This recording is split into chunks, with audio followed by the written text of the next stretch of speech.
That's right. Welcome back to Comics Exchange, your friendly neighborhood podcast. I'm Mike D, and to my left, we have the inquisitive Ryan Shipley. Questions, I got them. Always with the questions. Yeah.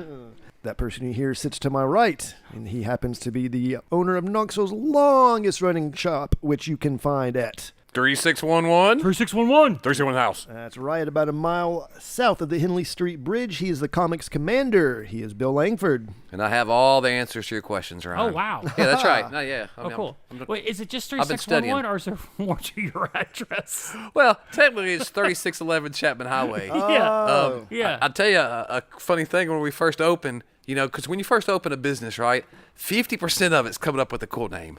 Yeah. Like, you got to come up with a cool name. You're like, Yeah, okay, yeah, what are yeah. we going to call ourselves? Yeah. And so when me and John were first deciding to open, you get to the point where, like, okay, we're going to do this. Let's come up with a name.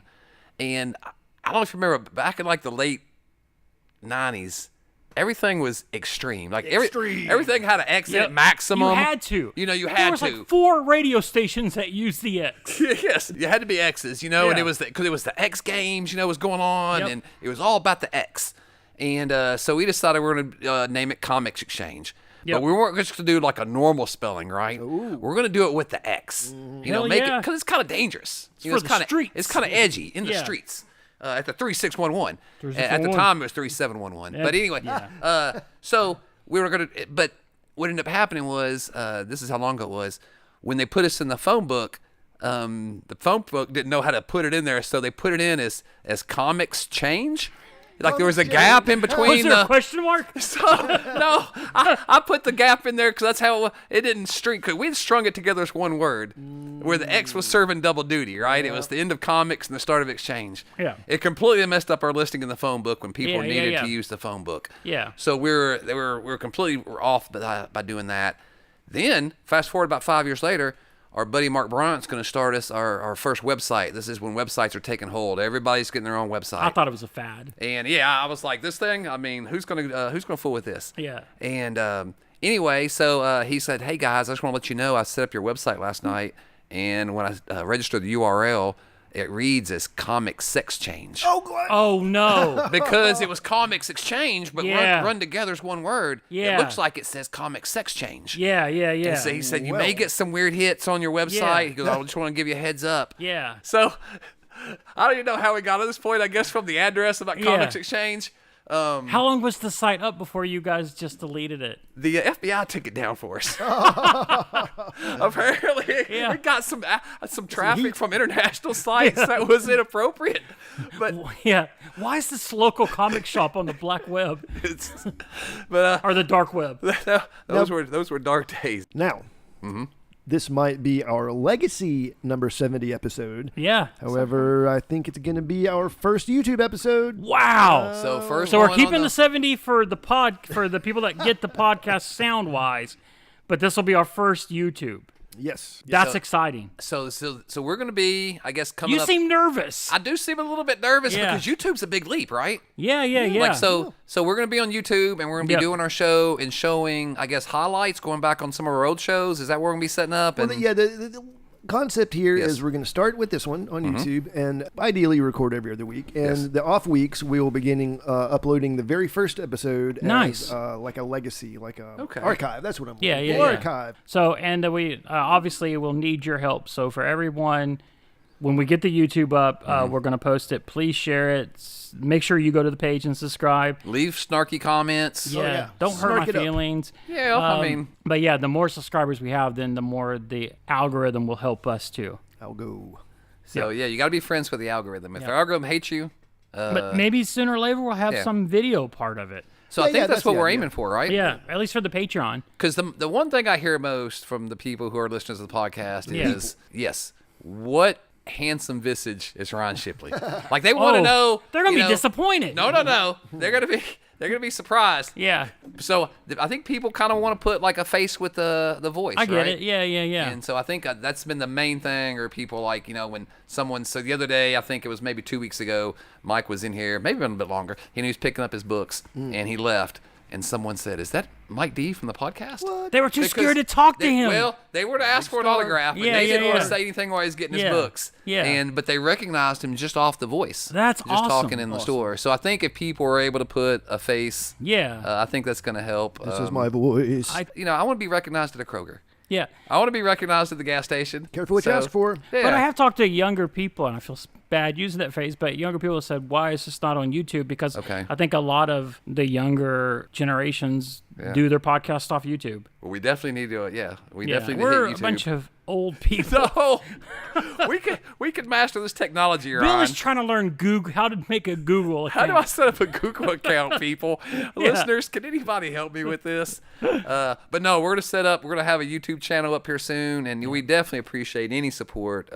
So, and any feedback too. So if you have recommendations about what you'd like to see Ryan wear a particular T-shirt. Oh yeah. Mike style his hair a certain way. Oh, that'd be cool. We could always take listener recommendations. We're open to, any cheap sponsorship. We're open to, a tire shop or anybody wants to sponsor us, Bell Bonds shop. We're But it's going to be some exciting things on the horizon. No, we're looking forward to it, and like we said, we hope that our listeners enjoy it too. Do we want to do news? Why don't we?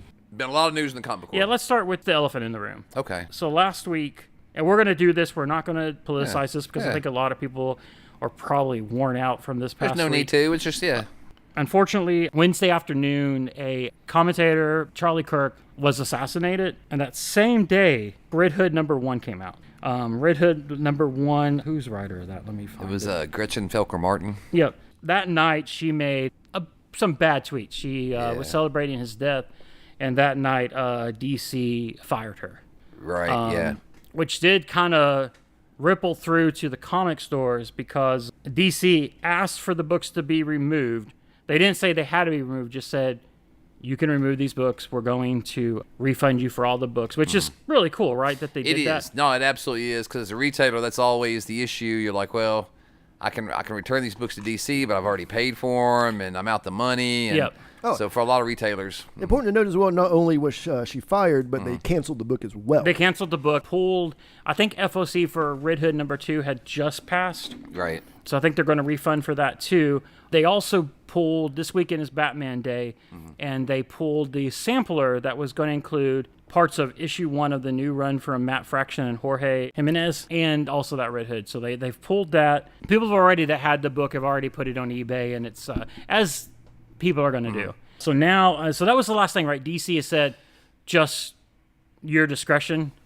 Yeah, and it's kind of weird because in the past when these kind of things have happened, 'cause this isn't the first time in a comic book where like social issues have transcended into the comic book. Right. Yeah. But in the past, usually what they'll do is they'll just replace the writer or the artist that posted something offensive or said something offensive and continue with the book. Yeah. So to actually like cancel Red Hood and to not let someone come on and either finish the miniseries, that seems kind of abrupt to me. Like it just that doesn't usually happen. Yep. And I haven't even read the post of what she posted. So I'm not sure, exactly how offensive it was, but DC must have really thought it was pretty bad to, like I said, to take that action to instantaneously cancel a book. And it was already a book that was been kind of marred in controversy because a lot of people, when she got the job, she came out and said, I don't know anything really about Jason Todd. Right. So a lot of people were already kind of on the fence about her. Yeah. And then when they did that little preview in some of the books, people were making fun of some of the dialogue that she was putting with Jason Todd through. I've read the book. Mm-hmm. Yeah. What do you think? The art is phenomenal. Okay. Art is really good. The story was not that good. It was also weird. It didn't censor any of the cursing. Oh, really? Like, I thought that was kind of strong, that they were just dropping F-bombs. What? Like, all over the place. Is the book rated? No. No, they don't do that anymore, I don't think. Yeah, it was wild. But the biggest problem with that book is Jim Lee. Yeah. Which is weird to say that, but Jim Lee's Hush, which the first 6 issues are not finished, and now I think number 5 doesn't come out till January. Oh, my. This book deals with the fallout of Hush, but since Hush hasn't finished yet, they're having to be very vague about why Jason Todd and Batman are no longer talking and why Jason Todd's in this new community. So I think what DC is probably going to do, this is what I would hope they do, keep Jeff Spokes, because that art in that book is really good. It looked really good. But just wait till Hush Part 6 is finished. Right. And then relaunch the book with your new writer and Jeff Spokes. Yeah. That's what I would say they do. If you keep this, I don't even know if you keep the same plot, but I do think a Red Hood book is cool, because that's like, that's basically DC's Punisher, right? Yeah, but if Punisher had been an apprentice to, Captain America, or somebody like that, but yeah, that's, and you're right, because Red Hood has kind of become a beloved character. Yeah. And it's weird because, when they'd killed off Jason Todd, obviously the fans had voted to kill him off. So I did too. So I did too. I got in trouble. I ran up our phone bill so high that month. My mom came in with the phone bill and said, "Why are you calling dirty numbers?" Party lines. No, Mom, I called to kill somebody. They don't understand. It was Fortune the Soldier magazine. Yeah. But no, so it's kind of weird that they would, a character that big and that beloved, that they would cancel the series. So I hope you're right that they do continue it later. Because Jason Todd has a big fan base, a huge fan base. Like from the fan base I'm familiar with, the majority is girls. They love Jason Todd. There was a lot of people that came in on Wednesday that were excited about the new series. Oh yeah, no, it was so. I think DC probably did what was best for DC in this situation. Oh, yeah, for and sure. just distanced themselves from the whole controversy. Yep. And I hope that Red Hood fans weren't cheated out and that they get a Red Hood series here, like you said, maybe shortly after Jim finishes Hush. Because the issue is frustrating, because there's some really cringe narration that feels like a bad noir. But it's just like, you don't know what's happened because Hush isn't finished. At this point, I do not think I'm going to live to see Hush Part 7 through 12. What comes out first, that or the last Game of Thrones book? Oh God, yeah. Oh wow. It's gonna be... Yeah, it's a wild time. What do we got next? We got to see our first shot of Doom from the MCU in an unlikely place. I believe it was it Chinese? I think it was a Chinese marketing like a Disney convention. Expo. Yeah. It was on your Facebook page, Bill. Do you not even look at your own Facebook? I didn't know it was from a Chinese. Yeah, they were doing like some kind of expo, and that's the first shot. What'd you think of it? Looks great. I mean, I don't know what else anyone could want from an MCU Doom. I guess somebody could nitpick there's not a big D on his belt, but I don't mind. He's got like some kind of little symbols over to the right. Could be deal with some magic, perhaps. I thought it looked fantastic. He's got some on his armor, too. Like It doesn't look very green in the picture, but I assume that's just the, kind of like a dark the camera picture they were using. It could be the color gradient. Because I'm going to spoil... I'm going to spoil. The credits of Fantastic Four does show the back of Doom. Right. So you do get to see the cloak is very green. So I think the picture was just kind of like a dimmer picture. But I think it's the best looking Doom that's ever been in the live action. Oh, yeah. I mean, that's not really saying a lot. Yeah, it's not, but yeah. No, and this is the thing with Dr. Doom. He has probably, to me, one of the most easily translatable costumes from comics to film, right? Yeah. Like visually, you don't have to really fool with it much. No. Yeah. So like on Spider-Man, they had to raise the webbing because otherwise it looks like a guy in his pajamas. Yep. If it's not three-dimensional. With X-Men, they had to put them all in leather jackets because, the skin-tight outfits look kind of weird on the, everybody running around. I don't believe that for a second. But at the time, I'm with you. That's what they said. But that was their argument for, yeah. And plus Morrison had done the leather jackets. And, Yep. But for me, when I visualize Dr. Doom, I don't see why you have to change anything. Nothing. The boots, the cowl, the mask. All of it translates to the film to me. So, I mean, for Dr. Doom, it translates. I mean, it's very Man in the Iron Mask, but outside of that, it looks fantastic. And I hope at this point people have seen Thunderbolts because it has been on Disney for a couple weeks now. Thunderbolts, Fantastic Four, super good movies this year. Yeah. And speaking of which, I guess they're getting ready to stream Superman, right? Good, you teed, Yeah, you teed it up. When does Superman drop on HBO Max? Well, as of this recording, it would be this Friday, 9/19. Once again, highest recommendation to anybody who hasn't seen this film. I'm so happy that it's come this quickly. I think it's definitely made over $600 million, so it's made its money at the box office. If you've still not seen Superman, we've all seen it here. Oh yeah, we reviewed it. I've seen it twice. Yeah. Oh, how did it hold up the second time? So phenomenal. Once I took Kendra the first time because I wanted to go see it right away, and then I took Elizabeth with me the second time, and she had a good, she saw Fantastic Four and Superman with me, and she had a good differentiation. She said that she loved both films, but she had more fun at Superman. I agree with that. Superman is one of these movies that if you sit in an afternoon at the end of the movie, you feel good about yourself. You kind of feel good about humanity. Yep. You feel the movie ends in a good place. And to me, it's the best Lex Luthor. And unquestionable. And don't get me wrong, David Cornsweet is phenomenal as Superman. But to me, really, the second time when I watched it, what I took away is Nicholas Hoult, I think, may be the heart of that movie, may drive that film. Yeah. So I can't say enough. I can't say enough good about it. I mean, there's heartwarming scenes. The dog. I mean, for the love of God. I cheered every time Crypto was on the screen. When Elizabeth thought something was going to happen to Crypto, when they put the nanotech around his mouth, Supergirl's going to kill her then. Oh yeah, Supergirl versus Engineer is pay-per-view worthy. But yeah, no, and they're also, it looks like they're fast tracking the sequel to Superman. Yes, Man of Tomorrow, as it's called. Yeah, it's coming out in 2027. Mm-hmm. They've released just art, and the art is like Superman standing next to Lex in his power armor, and they look like they're palling around. Yeah. It's like this movie is going to be like a bro-ship thing with the two of them. Or they're both not a bro-ship, but willing team up, perhaps. They're going to have to do a willing team up. Yeah. So maybe that's Brainiac. Brainiac would be awesome. And it is fast-tracked because at first Gunn wasn't really talking that Superman 2 was going to be the next, like, what he was focusing on. But I think he's had this script ready. I think this is like the gemstone in their DC universe. It is. Also, Peacemaker is a bridge between the two. Apparently, Peacemaker directly comes out of Superman and very directly leads into Man of Tomorrow, is what he said. Really? Yeah, because I think he said they've not shown anybody the last 2 episodes of Peacemaker. Yeah. Right. Except he's, I guess, the editor and one of his assistants, and they were floored. So, yeah. So where would that calendar? So that would come after Supergirl and after Supergirl is next year, and I think it's the next one. Clayface. Clayface is next year. So is Supergirl because that's 2026 summer, and then I think the Green Lantern show is next year too. Okay. Because I know Sinestro has said that he'd wrapped, and I assume Nathan Fillion's wrapped too because he'll have to be back doing the Rookie.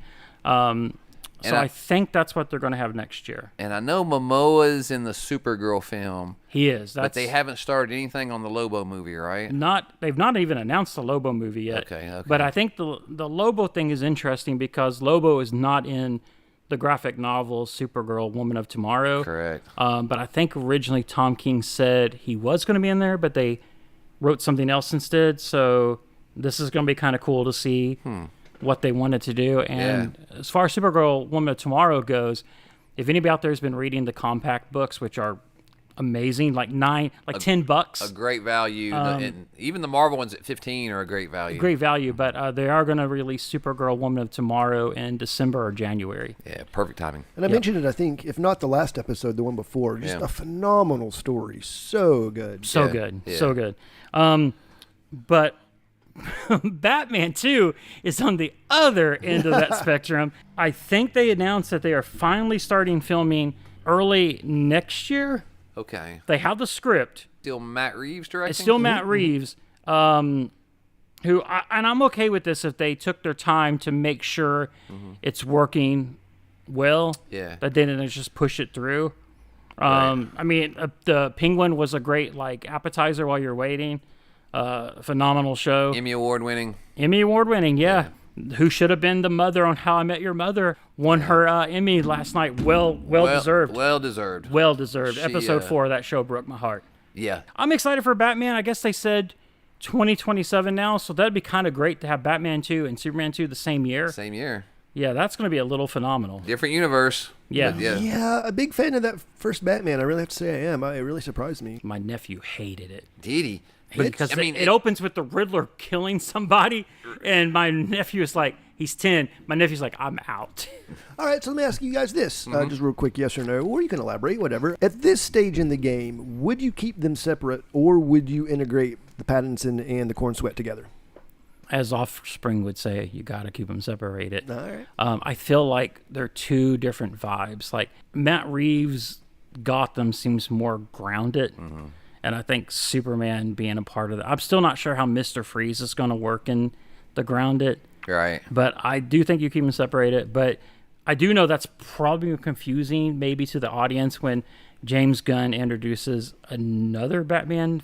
I think it's going to be a little tricky. Yeah, so this is the thing. I mean, we've gotten to the point to where Chris Evans has been in how many superhero films? True. And, he's Human Torch, and he's Captain America, and Ryan Reynolds is Green Lantern, and Deadpool. Yep. So I think the moviegoers are willing to accept, some differentiation kind of there. And I think Ryan's, for the most part, I got to agree with Ryan. I think he's right that you need to keep. Otherwise, you kind of contaminate the Superman universe a little bit with the grittiness of the Batman universe if you're trying to keep them separated.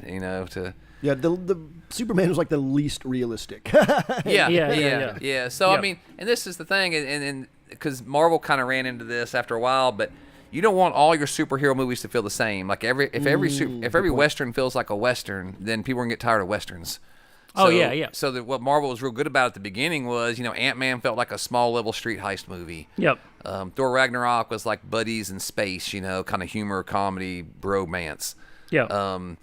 So if DC, if what James Gunn, if he keeps doing what he's got planned, you're gonna have 2 or 3 different vibes going on, and people really shouldn't get tired of the DC universe. Everything will have its own different and distinct feel. Yeah, it feels like for a lot of people right now, the DC stuff is hip, and the Marvel stuff is kind of like for older people. A lot of people are starting. It feels that way to me. Yeah. I think James Gunn is kind of the catalyst for that. Yep. Not to say that Marvel can't reignite, with the younger viewers again, because I think with Disney there behind them, obviously they can. And they've had X-Men might do stuff. that. Yes. Yeah. And I think X-Men is a good bridge for that. What's your answer to the question, Mike? I think I would probably keep them separate as well. Honestly, I don't know that I would have pushed through with the Batman 2 at this point. I might have just let that have been a one-off. But one thing I'm excited about is I want to see what Gunn does with Batman, because ever since Burton reestablished the Dark Batman, everyone's been chasing Dark Batman and brooding on Batman. Yeah. Okay. I think James Gunn is going to give us a unique take on Batman. It might be a little more adventurous. Yeah. A little more swashbuckling. Maybe not, but I think we're going to see a different cinematic Batman than we've seen under his watch, and I'm here for that. Yeah. Well, the Schumachers weren't too brooding. They were too far to the other. They were a little bit, I mean, there was some broodiness to them, maybe more in the Val Kilmer one than tongue-in-cheek brooding. But it kind of got away from. I think as I grew and matured, like when I was younger, I wanted the brooding, dark, just mad Batman all the time. And this thing, people don't realize in the mid '80s. That was so popular. Yep. Because for Batman's entire career, it'd been the opposite, right? Yep. For 50 years, he'd been having ticker tape parades with the mayor in the middle of the day. Fighting sharks. Having surfboard contests. With the fawns. Yeah. But no, so it was when Frank Miller did, I guess it was really Dark Knight Strikes. Dark Knight followed by Arkham Asylum in year one. And it really kind of made Batman where, okay, he's not cracking jokes anymore. Yep. And he doesn't have shark repellent in the utility belt. Yep. It's a grim and gritty Batman. And so when that came out in '85, that was such a monumental shift in Batman that it shifted comics, a tectonic shift overall to where every comic now had to be grim and gritty. Like that was every hero now was like Shadow. Remember Shadowhawk? Yeah. When it came out, like that was the thing. It was like, it was dark and gritty is what you sold. want Batman? Yep. I'll give you Batman, but guess what? He breaks people's backs and paralyzes them. And he's got AIDS. Yeah. It turned out he had AIDS. But it was like I think it was before the New 52, but once I started seeing that where Batman smiles and stuff, I was like, I like this Batman a little bit more. That's why I'm so happy with that first issue of Matt Fraction's Batman. What'd you think? I loved it.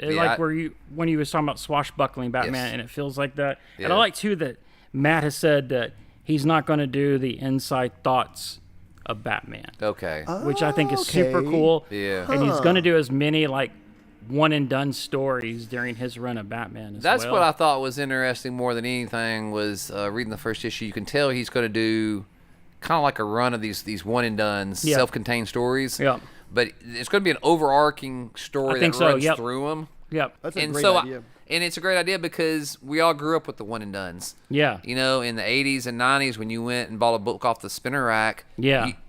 You weren't sure your mom was going to bring you back the Winn-Dixie next month to get the next issue. No, you had no. So they had to make the comics to where the story was pretty much self-contained. Yep. And so I kind of miss that now, and I get that you can do deeper storytelling with a 6-7 part. Bendis really where they start doing the deep. story needs to be for a trade. We need to make sure this is a 5 or 6 issue. So that's the dirty secret now is that what a lot of customers don't realize, collectors don't realize, is pretty much now everything is written for the trade. It's Marvel's all about that now. They'll reboot it after issue 10 because they will, got 2 trades. And it's the same reason. A lot of TV shows back in the '90s would run 6-7 seasons, and you're like, "What do you mean, World According to Jim's on season 8?" Because they would write for syndication. Oh, yeah. They had to get 100. 100 was the magical number. Was the magic number. Yep. And so even if a show didn't need to be 100 episodes, they wanted to stretch it out. So unfortunately, with a lot of comic stories now, they write for the trade, similar concept. They want the trade money, but a story that should be told in like what would have been told in 2 or 3 issues when we were kids. Days of Future Past, when we were kids, 2 issues. And the whole so story. much stuff in it. So much stuff happens. And in today, if Days of Future Past was told, you and I know it, and Mike D knows it. That thing would be 12 issues. And it would spin into like an alpha and an omega. All kinds of stuff. Yep. So. And then everything would reboot at number 1. Yes, all brand new number 1s. Yep. And don't get me wrong, I like it when Jonathan Hickman tells a 24-part story. I get into that. But at the same time, I think there's room for Matt Fraction to do one-and-done Batmans. Yep. Just like we did back in the 60s and 70s. Yeah, I'm excited. That first issue is good. And let me ask you a question, because we have a bet right now. We're not going to know the answer till the reports come out. How did Batman blind bags sell here? Remember, nobody's going to buy them because they were $9.99? I forget the bet. We didn't bet. We got a bet going. Okay, maybe we had a bet. How did it do? How quickly did you sell out? It's so fair to middling. You know. When'd you sell out? Day it came out. When's that? Day it came out. The day it came out, huh? And I know of 2 other stores I think that did the same. Did I have money on that? Surely I didn't. We don't have money, but right? we're gonna have a bet. There's a bet of pride. Yeah. Okay. Fair isn't that crazy? enough. $10. $10. Yeah. No, it was. How much was the standard issue? The standard issue was $4.99. Yeah, it was a standard issue. It was $5.99 for the cardstock cover. So you get $5 more to not know what you're buying. To not know what you're buying. All the covers were in foil, which is kind of cool. But it was. They sold very quickly. So I bought one. Mm-hmm. Yeah. And What'd you get? I'm 2 and 2 now for the blind bags because of the Invincible one. I got the facsimile. I didn't get the one I wanted because I wanted the Spider-Man facsimile. That's right. No, really? The Marvel team up. Yeah. And for Batman #1, I got the Art Germ foil, which is already a full, like a $25 full. But the foil here doesn't have the wraparound. It's just the Batman here, but it doesn't have the new character introduced in the issue. But this is amazing. Yeah. My friend Alan Harden, fan of the shop, he brought me in a gift the other day a ton of the foils. I got like 6 foils from him, including a 1 in 50. So I just want to thank 1 in 50. Yeah. So I just want to thank Alan. He's a sweetheart. Wow. He is. Matter of fact, one of his books came back from. I haven't told him yet, but one of his books came back from the CGC today. What did he get? I can't say because it violates. That's true. Attorney-client privilege. Respect. Right. Yeah. But he got a book back. He's gonna be excited. He's gonna be super excited. Oh, that's cool. Nice. He always will text me the books he finds, and it's insane the books he finds. He finds some good bangers. He travels a lot. We gotta have him on the show once. No, Alan's a great guy. Yeah. But I think next week, and I think they're dropping it all at once, is Marvel Zombies. How many episodes is it total? Was it like 8? I think 8's the standard these days. days. That's usually what they do. But it looks amazing. So I saw the trailer. I was blown away. I love the music choice. Oh yeah. It fits perfectly, and I was surprised exactly how bloody they were going with it. You know, it was. Yeah. But no. The animation looked cool. The music was awesome. It was probably the one animated I'm looking forward to most, and I love the what ifs, especially season 1. Yeah. Unfortunately, IMDb is not working right now, so hang on one second. Oh, and we have a Marvel Zombies book that comes out this week. Yeah, I guess so. They brought it back. Synchronicity. Yes, so I think technically last week or maybe the week before they popped up in Avengers, the latest issue of Avengers 30. Okay. They returned into the Marvel universe, and I guess. Oh, really? Yeah, and so this is actually going to be what they call a red bag comic for Marvel, which is kind of their version of like an adult comic. Yep. Which, if you figure a red bag comic, like last week was Punisher. But don't worry This if you're week's worried Marvel that it's Zombies. like a hard R. It's never a hard R. No, it's more done for the violence in this book. There's going to be a lot of blood, a lot of do a zombie book. decapitations. Come on, you need to take it to that level. So that's what I'm with you, Mike. Why not make it a red band? Yep. And It looks here, according to Wikipedia, it's 4 episodes, and it will actually be part of Phase 6 of the MCU, so I don't know if that can be true. Huh. But I do know they're getting most of the actors from the shows or the movies to do the voices. Their voices, yeah. But what did you think of it? Yeah, I'm going to be disqualified from this one. The Marvel Zombies thing is just not something I've particularly been into, so I'm just going to have to take a no vote on that one. I mean, for what it looks great. You know what? For what they're going for, looks like they're nailing it. I'll go with that. I would say if you are a Marvel Zombie fan, there is a series that came out a couple of years ago where most of the heroes die when they go, the Galactus's corpse is floating, and they go up there. That's a good one. And it's been zombified, and that's gnarly. And they all die, and Spider-Man has the responsibility of taking care of the kids. So he's got those two, Machine Man and a Sentinel that they've reprogrammed, and it sounds like Mary Poppins.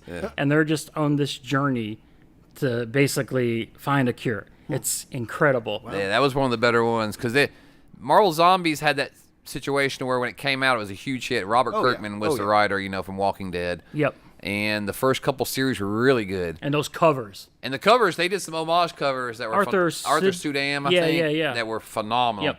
And this is before the homage covers got really played out. Oh, yeah, Now you see them all the time. Yep.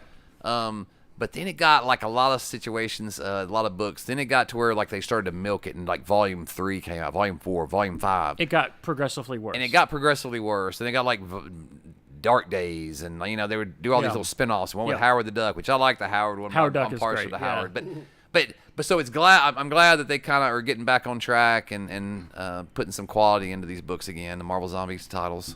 This is actually a great tie-in. We asked our listeners out there if they had any questions for us, and I saw some good ones. Yeah. Brian Murray, and by the way, Murray. Anybody whose questions we read tonight, you're going to get a special prize. Just swing by the store. Yeah, we have a bunch of leftover Funko Pops. Don't say leftover, because it just sounds. Is that bad to say? Yes, because people are going, oh great, we're getting the crap. So anyway, we have some fantastic rare Funkos. Some incredibly rare Funkos that we'll be giving away. So we're going to start a thing where if we read your question on our YouTube show / podcast, we're going to have prizes at the shop for you to come pick up. Yep. Just a way to kind of increase engagement and encourage some people to hit us with some hard questions, especially Shipley. Shipley loves the hard ones. I love the hard. I am not going to repeat that. There's too many rumors already out there. YouTube after dark. So Brian Murray. And by the way, Brian Murray, I am bad at pronouncing names. My old neighbor. Spelled Murray. Is he really? Yeah, we used to live next door to each other. It is Murray, isn't it? Was he a good neighbor? So. Yeah, well, yeah. Okay. You know who I liked in Groundhog Day? For a second. Yeah. I liked that Bill Murray. Okay, all right. He's so good. What's your favorite What If story? Oh, so my favorite, the one that immediately comes to mind was What If Conan was born in the 20th century? Oh, that one is awesome. I love the cover on it where he's holding the big 44 Magnum right at you. Yep.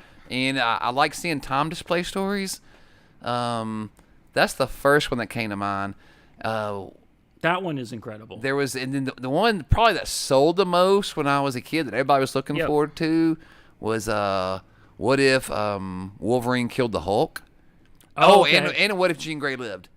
Yeah. Both those were huge because the What If Wolverine killed the Hulk was like one of those debates you would have on the school bus on the way to school with your friend Timmy.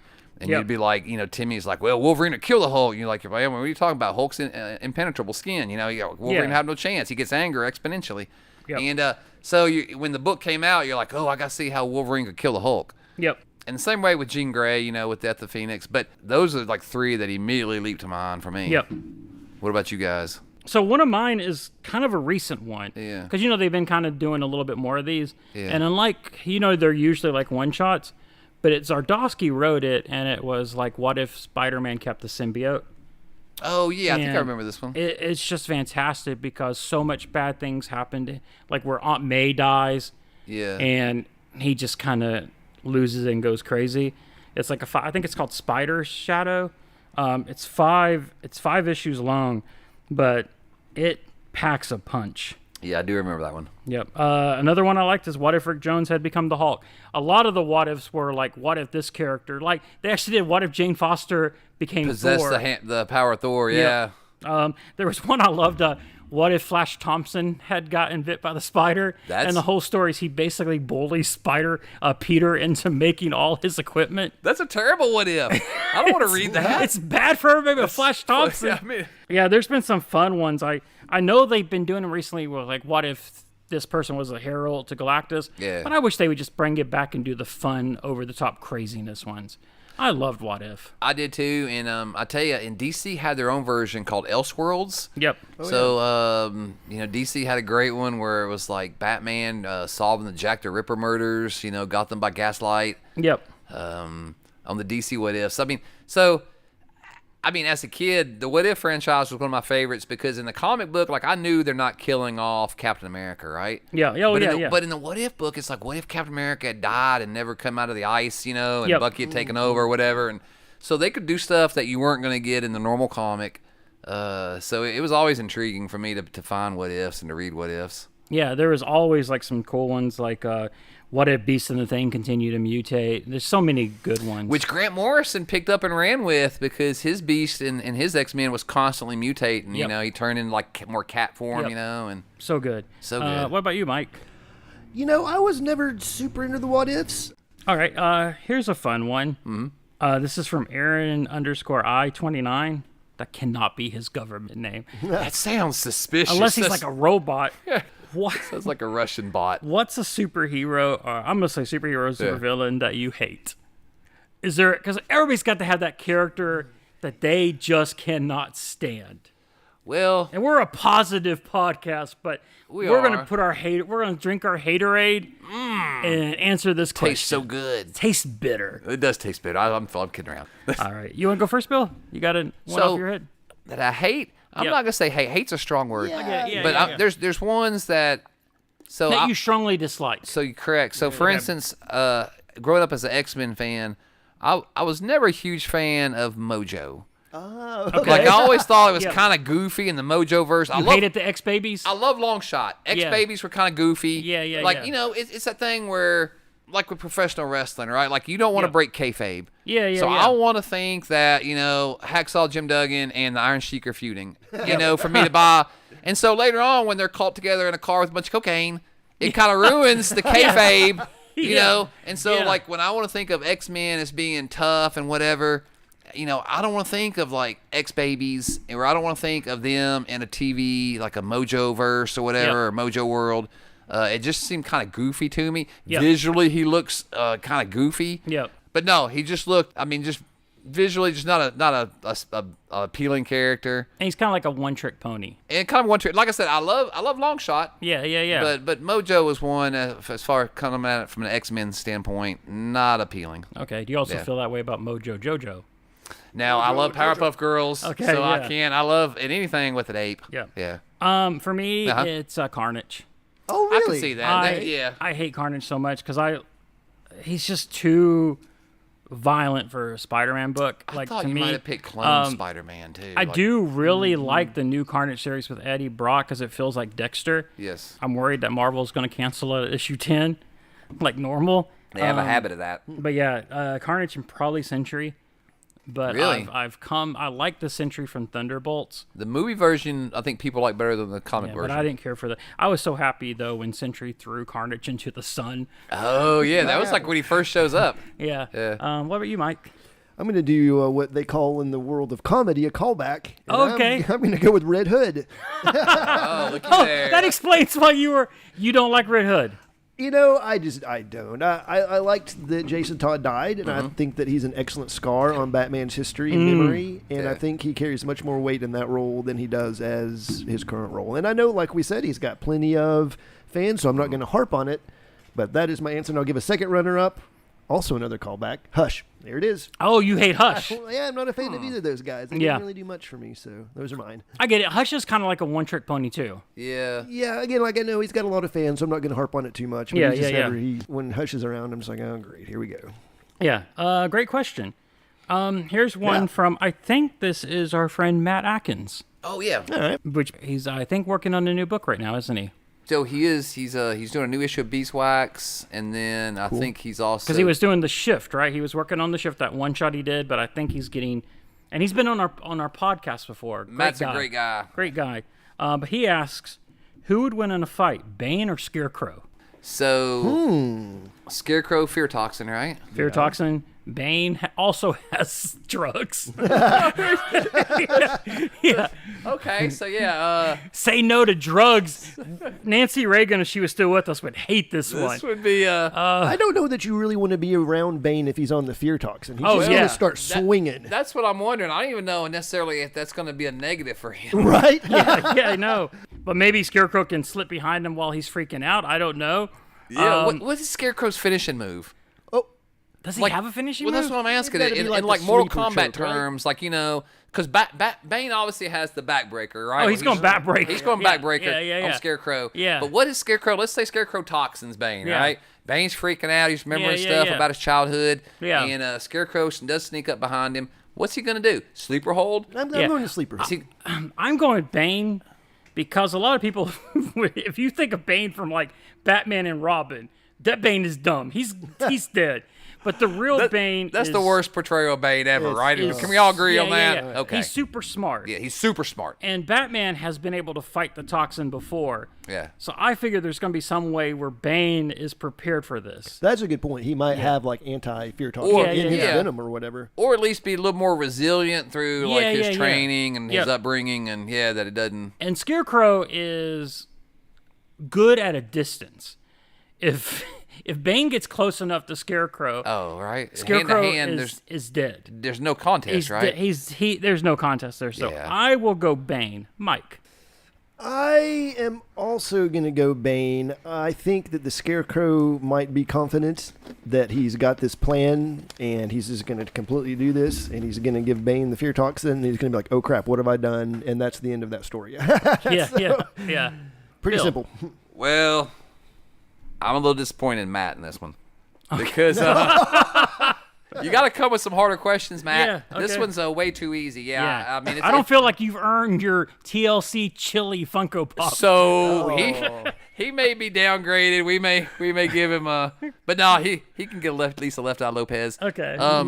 But no, there's no real contest here because I don't necessarily see. I'm gonna get back to my previous comment. I don't see even if Scarecrow gets a temporary advantage over Bane, right? If Bane's somehow temporarily incapacitated, Bane is like, let's say 6'9", 400 pounds, 380 pounds. Yeah. So Scarecrow is Scarecrow. So I'm kind of picturing like, I don't know, like a little smaller version of Paul Dano or something. Yeah. But so I there's no contest. I don't. Bane is gonna put and like you said, once he puts hands on Scarecrow, he never lets go. Scarecrow never gets out. Matt, you have embarrassed yourself. You've embarrassed yourself, Matt, in front of our YouTube audience. We promise you guys at YouTube, Matt usually has better questions. Yes, he does. No, that's a great question. Our Matt. friend Jason Whaley. Yes. Yeah, we'll go with that. He said, "Who's your favorite comic book artist from when you were growing up versus now? Ooh. And do you notice any commonalities in their art styles, or have your tastes changed dramatically?" Now that's a question. It is a question. I mean, not that the last one wasn't. Don't get me wrong. Yeah. Matt's question sucked. Matt needs to take some lessons from Jason Whaley. Yeah, Jason Whaley, super cool. You're getting the best Funko we have. We may give you 2 Funkos, Yeah. Jason Whaley. That's a tough one. Who wants to take it first? I might just because something immediately jumps to mind. There's so many, and I might get home later and edit this and think about it further and be like, and you'll say that you're one in there. Why didn't I say this instead? But I'm just going to go with off the top of my head. When I was young, Todd McFarlane, it was inspiration. I mean, I was into comics when I was younger. I don't know if I had favorite artists or writers per se, but once I got around that, I don't know, middle school age, early high school age, and found those McFarlane Spider-Mans, it was all over from there. I absolutely was obsessed. And now, someone that just strikes me is Daniel Warren Johnson's art. And Jorge Corona as well, coming from Transformers, had that similar motion on their art. And I could see how someone wouldn't like it. It is sketchy texturally, I guess you could say, but the motion that both those guys have, particularly Daniel Warren Johnson, panel to panel, it looks like it's in motion. It's just incredible stuff. It's right from the mind to the page, just pure visionary, loving and it it's so far. slightly deconstructed, but still maintains form, right? Like you can tell what's going on. You're never at a loss visually for what's happening. No, Daniel Warren Johnson stuff he's one of my favorite young artists. And to the subtext of that question, I would say I think my tastes have changed for sure. Yeah. For me, it's probably grown up. It's Todd McFarlane. In fact, today that's how I prefer my Spidey eyes. I like the bigger eyes. Yeah, right. And probably Norm Brayfogle. Oh, okay. I liked how he did with the cape. I loved how he would do the shadows with just the eyes, and I liked his suit that he used at the time. Batmobile. And probably this is boring, but nowadays it's probably Daniel Warren Johnson. Why are you stealing my answers? Oh, you know what? Let me think of something. I'm being bullied into changing my answer. I mean, for the YouTube audience, come on, Ryan. Give him something. Probably, is it Daniel Sampry? It is. That does Wonder Woman. Does the Wonder Woman. Yeah, I like him, and I like Chris Samney. No, Chris Samney, that's what I was Chris saying. Samney, Yeah, Chris Samney and Daniel... Saint-Pierre, I think. There it is. I don't know names, but I like those two artists a lot. Like, I'm basically now at the point anything Daniel Warren Johnson writes or draws, I'm picking up. Yep. He's one of those that, like, a lot of times you can be a super good artist like Todd McFarlane, but you're not a really good writer like Todd McFarlane, who has not really grown since Spawn started. But Daniel Warren Johnson seems to be the whole package, a small package as he rolls you up. Yeah, but like I would say out of the last 5 years, Do a Powerbomb is my favorite. Really? My favorite book. It's the book I still recommend. If I'm recommending, if customers come in and they're like, "What's a good book?" and I know they like wrestling or like the Transformers, I'm always Do a Powerbomb. Do a Powerbomb, Extremity, Dead Earth, Murder Falcon, Beta Ray Bill. Beta Ray Bill's very like popular. He doesn't have a bad book. Have you seen the DCKO Daniel Warren Johnson variant? It's so good. Have you seen it? It's so freaking good. Yes. I think he's doing a cover for the new Batman. Yeah, and he's doing one, I think, for the Turtles when they change on the 13th issue. 25. Issue 13. Man, I'd love to see that. Turtles, Jason Aaron leaves at 12. Okay. Then there's an annual, and then they're bringing him in. I'm thinking 25 on Transformers. Yeah, with Kirkman and Dan Mora. Come on, yeah. Yeah, but yeah. What about you, Bill? You're much older than us. So. Hey, so what are you talking about? For my favorite one from childhood is probably, Mark Spears. But no, in all seriousness, for me, George Perez illustrated much of my childhood. Yep. Because New Teen Titans was such a big book. And then I would say the other one would probably be John Byrne. Nice. So on the Marvel side, because similar situation, he was whereas George Perez was kind of like the DC house artist of the 80s. Yeah. John Byrne was kind of the omniprevalent house artist from the Marvel side. So I started with X-Men, then got into his Fantastic Four, then his Namor, then his She-Hulk. Yeah. So those were like two that when I think back were really kind of the ones that defined my them.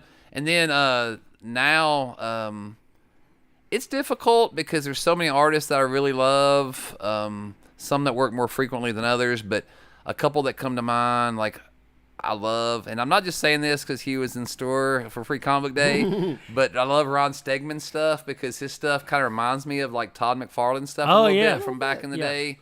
His Marvel Deadpool Batman cover is phenomenal. He's got a great homage. Speaking of homage covers to Hulk 340 on and that's probably out of all the covers for Deadpool Batman, I think that was the most other than the A cover, that was the most requested cover I had. Yeah. But yeah, that's a really cool question. Yeah, no, that's a great. So much better than that crap question we got before. Oh, and I want to give a last minute runner-up to Art Adams back in the day. Art Adams is great. Great choice. If your question hasn't been read yet, don't worry. We're going to keep these. We're going to file them for more episodes, and then feel free to keep continuing to send us questions through the socials. Absolutely. Ron's going to save them. He's got a shoebox that he's going to keep them in. Yep, I'm going to print them off, put them in this shoebox. Then we'll pull out some at random every episode. Yeah, it'll be fun. It's going to be great. I think we have a secret question. Oh, yes. Aha. Now, I'm disqualified from winning any prizes, but I have a last round surprise question for you guys, tying in with the MCU. You're not going to take that Peggy Schuler from Hamilton. I mean, I think anyone could take that. Okay, so upcoming, obviously, we have Avengers Doomsday, Avengers Secret Wars, right? Yeah. Mm-hmm.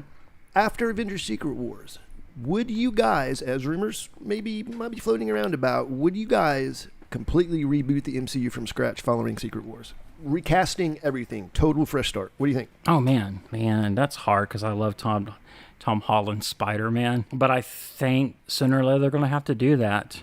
So I'd say it sounds like something they should do, but I also think they should wait after Secret Wars comes out. At least wait like a couple years. A caveat. Yeah, let people grow fond of it again. But definitely finish Todd Holland's new trilogy. There you go. Yeah. I am who I am. You got to throw that out there. Yeah, that's a good question. I'm with both of y'all, I think, and I'm not sure how you felt on this one, Mike, but I think you have to, because I think, for one, it's silly to deny, like, the new generation, like, their version of a Captain America and their version of an Iron Man. So similar to how, like, James Bond will reboot every generation, right? It goes from Sean Connery to Roger Moore to Pierce Brosnan, Timothy Dalton. For the intellectual property to stay alive, so Disney's going to outlast all of us. Corporations don't have a lifespan. They're going to be making Captain America movies when you and I, and it's going to be sad. Yeah. That's one of the things I hate most about dying, is that I'm not going to get to see the new superhero films. But there's people that died back in the past and go, I'm never going to see another Little Tramp movie. Yeah. It's so it's I would reboot it, and I would start with all new actors. It'd be difficult, but I think like I said, the newer generation of viewers, it kind of stinks that they don't get like their own Avengers that they're going to get to grow up with. Sure. Yeah. So that's why I think James Gunn's DCU is speaking to a lot of people right now. I think you're right. I think, and this is I'm just playing like what if here to circle back around to what ifs. Hey. But there is a what if universe where Marvel doesn't fire James Gunn, right? Yeah. Isn't there a universe where and then they use him to kind of do what we're talking about, where after Secret Wars, whatever your reset button's going to be. And this is the thing, us as comic fans, we're going to have no problem accepting this reset. No. Because how many times have we been reset, in comic books has it been reset? 1,000 times. It's gonna be. I'll be curious to see what the moviegoer comic book fan feels about the reset. I think they'll be fine with it, because I think, for one, like Ron said, they're gonna be nostalgic for these characters after absence makes the heart grow fonder. Yeah. And after you haven't seen an Iron Man in 25 years, you're gonna be kind of like, man, I miss an Iron Man movie. Yeah. I don't care if it's not gonna be Robert Downey Jr. Yep. So at least that's my hope. That may be more my hope than what I think's gonna happen. Yeah. I think that's what I hope happens. What about you, Mike? I think they need to. I've spent actually quite a bit of time thinking about this, and I kind of went back and forth. On one hand, you don't want to erase the legacy of that Iron Man 1 and the first moment of seeing the Avengers all come together in that movie. But I don't think it will be. I think this is a great way for them to have their cake and eat it too. It's a great way for them to address the sort of, if you'll forgive me saying so, the bit of the train wreck they've kind of turned things into along this past phase. And it's a way for them to be able to pull back, maybe, as an example, off that Robert Downey Jr. casting as Doom. It's going to let them have the nostalgia factor of him being there. But when you reboot the universe, bam, you can reboot it to a traditional Doom.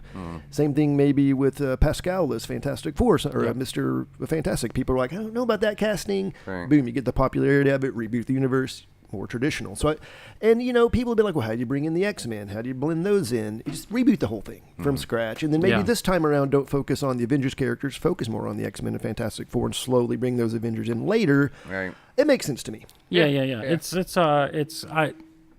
They have to figure something out when Secret Wars happens. And there's a precedent from this very story in the comics. Yeah.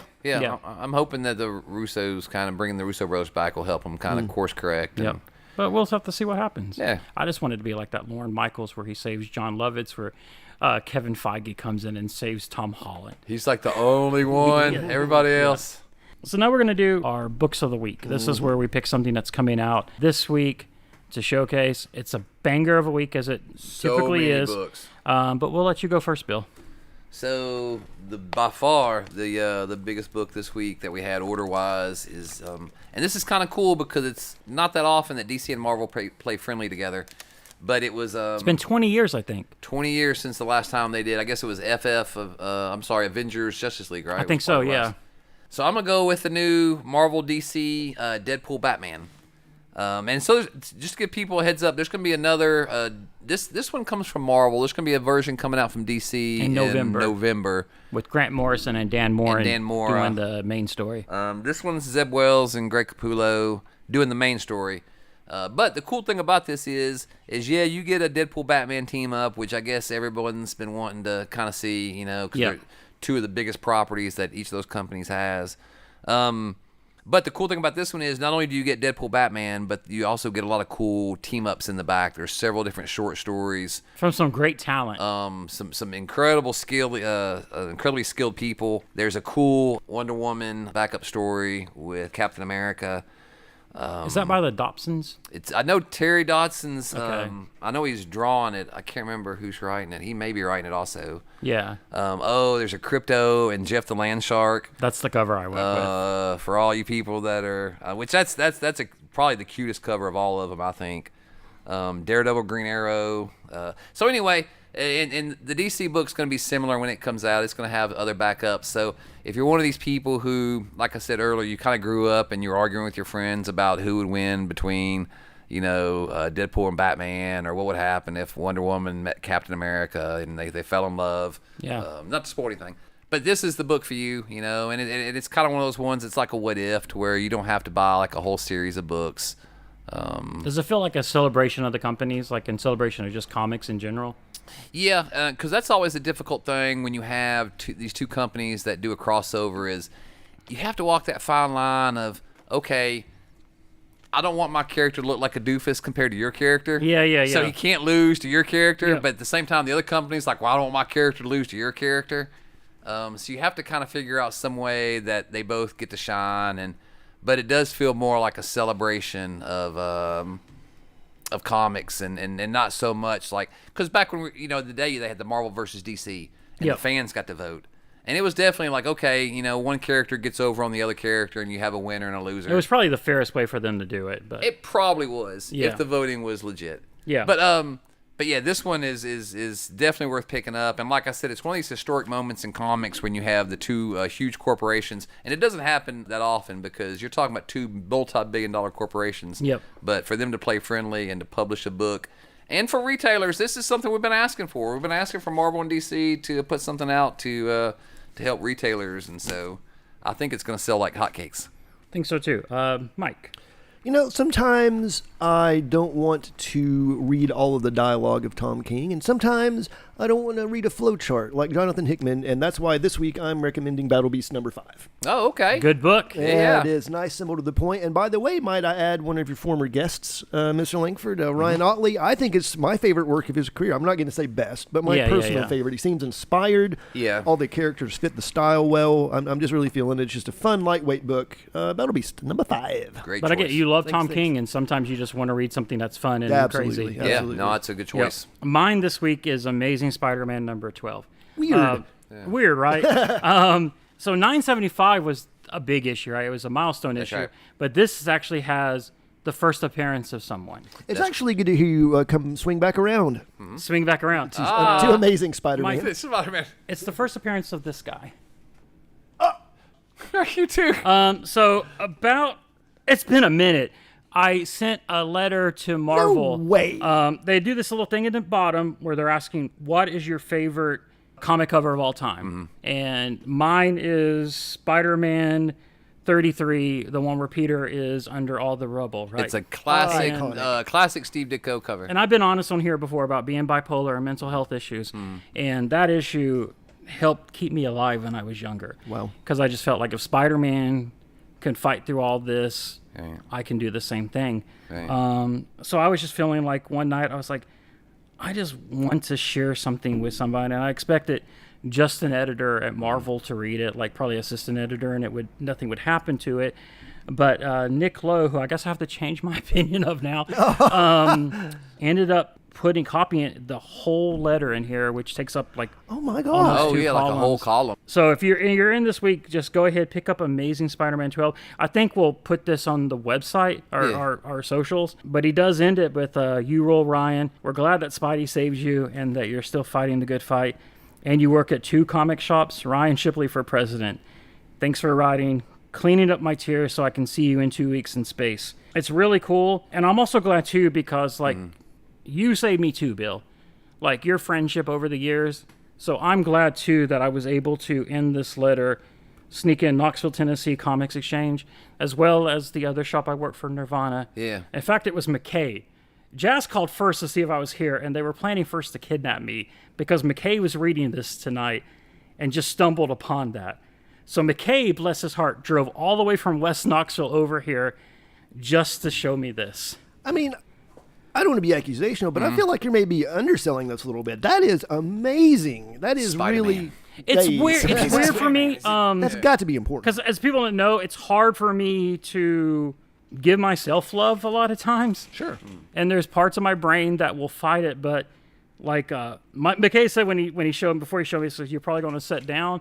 And I did feel like right now I'm feeling like the tingles and everything too. Sure. Wow. As you should. And I immediately say, do not say anything to Mike D about this. Oh yeah. I had no idea. Ron is the ultimate Yeah. save it for the podcast guy. Yeah. I'm blown away. That's just amazing. But yeah, you can read it. If you see me, if you want me to autograph it, I'll autograph it. Yeah. I actually do. Yeah, but yeah, just read it. I'm always like very honest with what I go through because I just hope that it helps somebody, helps save somebody. Right. And Right. it makes me feel good Yeah. that it's in this book, and a lot of people are going to see this, and hopefully bearing my soul will help save somebody else too. Which is ultimately was your Yeah. goal to begin with. And I've always said, like, Spider-Man, Peter Parker, if it wasn't for the two of them, Right. or that character, I would not be here with us today. And some people say, oh, that's silly. It's a character. It's a comic book character. Well, but that's the thing. For people who read comics, they know. It's no different than if you watch a movie and Sure, a character sure. speaks to you, or Sure. or A written musician that speaks to Yeah. you or a writer. No, it's insane because I was telling Ryan earlier, when I was a kid, I wrote countless letters to comic books, hoping to get my letter published. And I'm talking about when you had to put like pen to paper and lick an Yeah. envelope and get your mom to give you a stamp and put it in the mail. Yeah. And I never had any of my letters published. And so it was always kind of like a dream of mine to get into a comic book. And so I was telling Ryan earlier when I saw his letter in the comic, I said, this is kind of like I get to live a little bit like because I'll never have a letter. So this is like a little bit vicariously to even have like my store mentioned. It feels great, and so nobody deserves it more than Ron because Right. people who know Ron know that he loves comics and that And that it's in a Spider-Man book on top of it so all. that's Yeah. the thing. Yeah, if there was one character that he wants to emulate more than any character, it's Spider-Man. Yeah. Wow. And so, I mean, it is heroic to bare your soul in a letter like that, Ron. And Yeah. like you said, if it helps, one person or two people, I mean, that was your goal, And so, I just want to say that I'm proud of you. Thank and you, man. And that I love you. Yes. And Yeah. it's really heartwarming in today's world when there's not a lot of warm hearts. It's heartwarming to see like a good story like this, Yeah. And I think yours would have probably got published if you didn't use like magazine letters for each word, Well- where it looked like a scary kidnap. Once I ran out of ink, I had Yeah. to figure out something to do. But I end the letter by saying I'll never write a Spider-Man book, but maybe one day I'll show up in the letters pages. And even if that doesn't happen, I thank you for reading this, and I want to say never give up, no matter how dark it gets. Sooner or later, the light will find its way through. No, it's a great message, Ron. And I do have a quote here from the Yeah. book in this letter too, where I say, "A man may lose, a man may be defeated. It's no disgrace so long as he doesn't give up." Yeah. So No, it's yeah, it's weird, but I'm It's That's very special. Yeah. No, congratulations. Yeah, Nobody deserves it more. Yeah. Yeah. I wish it was 975 though.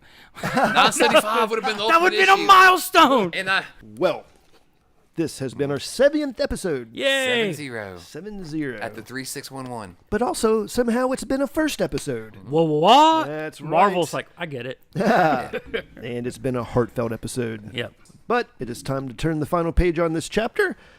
We'd like to thank everyone that's listened to the show to get us through our first 70 episodes. Yes. Amen. And welcome to everyone on YouTube for the next 70 and beyond. You. Hope you have fun. That's Yeah. right. I'm signing off as Mike D. I'm Ryan Shipley, letter column writer for Amazing Spider-Man. And I'm still Bill. See you guys in the funny books. Bye. Bye. Peace.